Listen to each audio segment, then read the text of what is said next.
Kegiatan kita pada pagi hari ini kami namakan manasik kesehatan, di mana manasik kesehatan ada dua tujuan. Tujuan pertama adalah memberikan edukasi, pendidikan kesehatan dalam rangka mencegah terhadap penyakit, khususnya penyakit kronis, penyakit degeneratif. Jantung koroner dan stroke masih menduduki peringkat pertama sebagai penyebab kematian nomor 1 di dunia. Lalu disusul oleh penyakit kanker. Dan kembali Badan Kesehatan Dunia WHO menyatakan negara kita, Indonesia, menduduki peringkat ke-6 sebagai penderita penyakit diabetes mellitus. Jadi Bapak Ibu sekalian, perlu adanya upaya pencegahan karena dari tahun ke tahun penyakit degeneratif di Indonesia angkanya terus bertambah.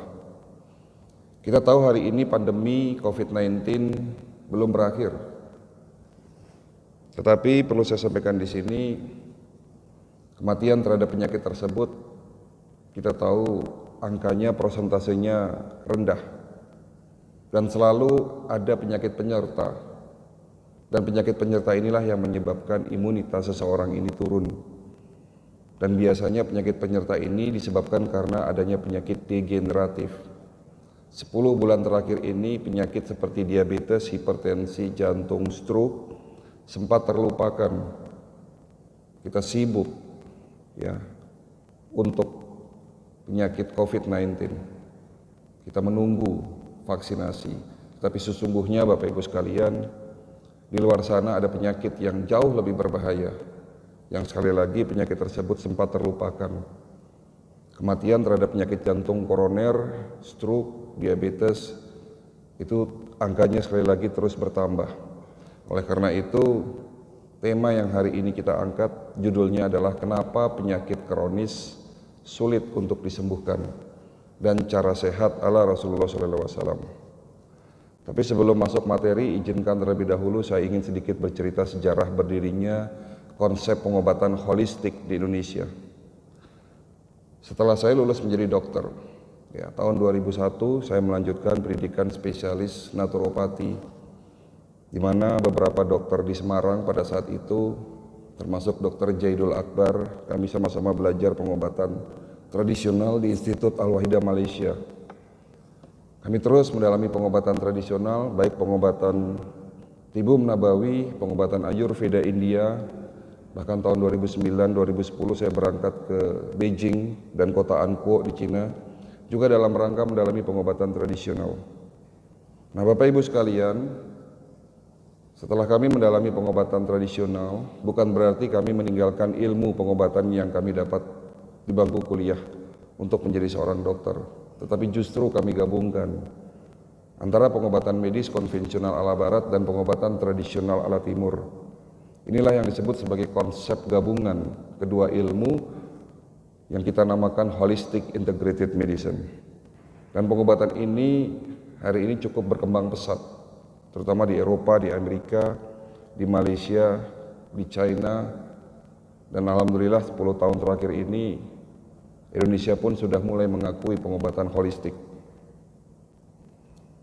Disinilah saya menemukan sebuah jawaban dari pertanyaan yang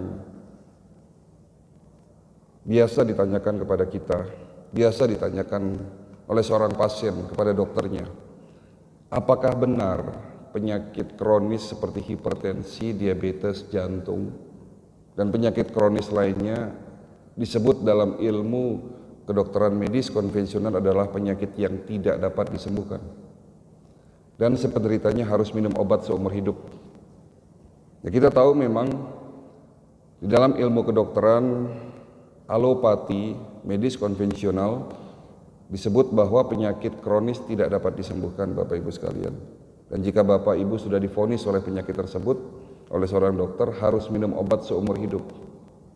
Sementara seperti yang kita pahami, seperti yang kita tahu, Rasulullah SAW pernah bersabda dalam salah satu hadis yang berbunyi, li kulli da'in dawaun, setiap penyakit pasti ada obatnya.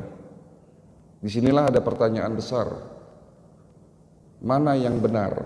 Tentunya kita sebagai muslim, kita mempercayai benar apa yang sudah disampaikan oleh Nabi kita lewat hadisnya. Lalu bagaimana aplikasinya? Disinilah saya ingin sedikit memaparkan berbagi ilmu Sesungguhnya semua penyakit bisa disembuhkan walaupun memang sulit untuk diobati. Oleh karena itu, tema hari ini kami angkat judulnya adalah kenapa penyakit kronis sulit disembuhkan.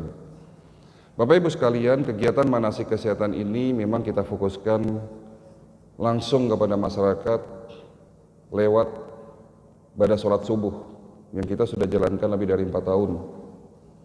Ya. Kami terus memberikan pendidikan kesehatan. Kami para dokter yang tergabung dalam Ikatan Dokter Komplementer Indonesia dan Perhimpunan Herbal Medik Indonesia di bawah IDI, kita tidak lelah untuk memberikan pendidikan kesehatan ini. Mulai secara langsung seminar kesehatan, manasik kesehatan seperti ini, juga ada beberapa kawan kami dan termasuk saya pun mengisi acara di stasiun televisi. Saya punya acara di SCTV ya, dengan konsep judulnya Sejadah Sehat Jadi Ibadah. Ya, di situ narasumbernya saya dengan Ustadz Solmed dan Cing Abdel, kita memaparkan pengobatan secara holistik setiap hari Senin sampai dengan hari Minggu. Nah, memang ini kebetulan lagi COVID, acara itu kita off dulu ya.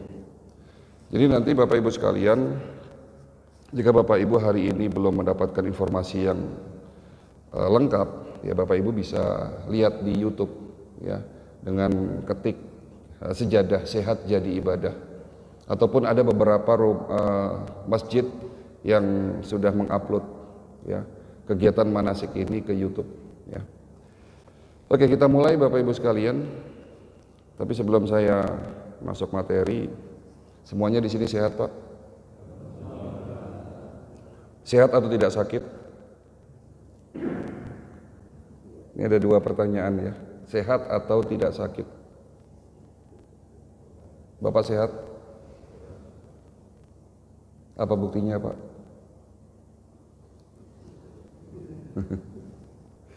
Pertanyaan ini akan merubah paradigma kita terhadap sehat. Sehat menurut WHO, sehat menurut pengobatan holistik adalah sehat dari 3 unsur.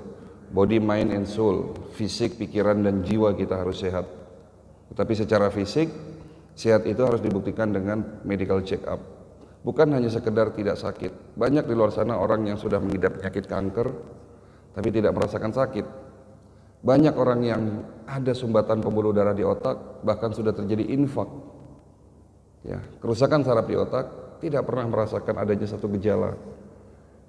Bahkan sumbatan pembuluh darah koroner di atas 50%, 50% sampai bahkan 70% sumbatan tersebut pun tidak dapat merasakan gejala. Tidak sakit belum tentu sehat. WHO menyatakan hanya 15% penduduk dunia yang benar-benar sehat. Artinya 15% ini mereka sudah membuktikannya dengan medical check up. Dan 15% dinyatakan sakit. Siapa yang dinyatakan sakit? Mereka yang sudah divonis sakit, ada di rumah sakit ataupun di rumah. Dan sisanya 70% tidak sakit namun juga tidak sehat. Ya, ini tinggi sekali presentasinya 70%. Dan kenapa penyakit kronis sulit disembuhkan Bapak Ibu sekalian? Ada 3 jawaban. Jawaban pertama adalah gaya hidup kita yang salah. Penyakit kronis selalu berhubungan dengan gaya hidup. Ya, gaya hidup yang salah menurut siapa? Gitu kan? Ya tentunya menurut ilmu kesehatan dan menurut apa yang sudah dicontohkan oleh Nabi kita. Menurut Islam, bahwa hari ini walaupun negara kita negara terbesar penduduk muslimnya, tetapi pola hidupnya sudah mulai bergeser dari pola hidup yang sudah diajarkan Nabi kita Muhammad SAW. Sesungguhnya Nabi kita adalah manusia yang paling sehat di muka bumi Bapak Ibu sekalian. Konon ceritanya sakitnya beliau hanya 2 kali seumur hidupnya. Yang pertama di saat diberikan racun, yang kedua menjelang mau wafat. Ya pastinya Bapak Ibu sudah pernah mendengar cerita bahwa Nabi pernah diberikan racun. Ya. Pada saat itu Nabi sakit. Ya artinya di sini sakitnya Nabi ini adalah sebuah ketidaksengajaan. Ya. Dan beliau bukan diberikan gratis sehat, tetapi banyak ikhtiar dalam rangka menjaga kesehatannya. Tujuan ikhtiarnya agar dicontoh, menjadi contoh buat para sahabat dan seluruh kaum muslimin sampai akhir zaman.